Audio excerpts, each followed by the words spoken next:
Hi, hello mga kagarbosa. Gabi na. So, 12:01 na ng gabi. So, July 30 na.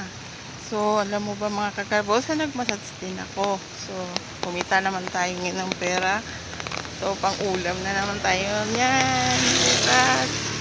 Andito pala ako sa park ngayon. Alam mo ba yung mga minassage ko? Edga, ganyan lang sila, ang bait nila. Hindi naman sila sabi natin na sobrang yaman, pero mabait sila. Tinuturo nila akong tao, parang yung inaalala nila lagi, kumain ka na ba, iinom ka ba, break ka muna, ganon, snack ka muna, ganyan. Tuwing matapos ako ng isang tao, para bang sarap sa kapakiramdam kapag ganon yung minamassage mo. Parang inaalala nila na pagod ka din.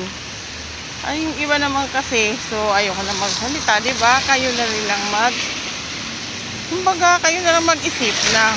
Yung iba kasi minamassage na parang wala na silang pakialam. Pagdating mo, massage ka lang ganyan, yung kahit tubig man lang, hindi makaalok sa'yo.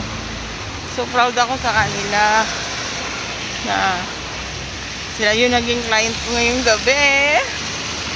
So, nagkakapera din naman.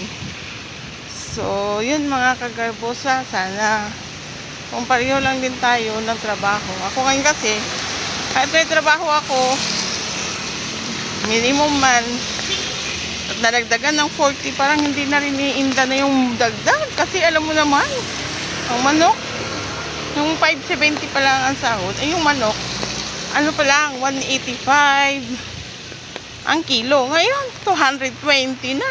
O saan naman nakalagay yung 40? Tapos taasan na lahat. Bakit gulay? So kayo na lang mag-isip kagarbosa kung paano natin yung titipirin. So kailangan talaga mag-sideline. See you, like and share sa mga nakakagusto dyan sa mga video ko.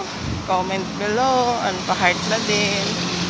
Sa mga baskers, salamat sa inyo. Maging tatak din ako. See you mga kagarbosa.